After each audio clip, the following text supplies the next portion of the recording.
Hi everyone, welcome to NefisTV. This delicious pudding is easy to whip up using ingredients you have on hand all the time. In a deep pan, combine 700 ml of fresh milk with 4 tablespoons of cacao powder,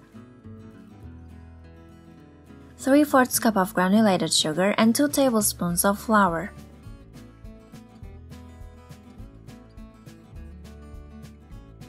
Cook by mixing with a wooden spoon until thickens.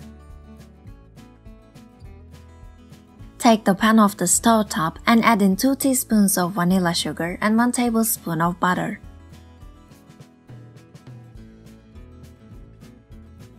Pass the pudding into cups and refrigerate after coming to room temperature.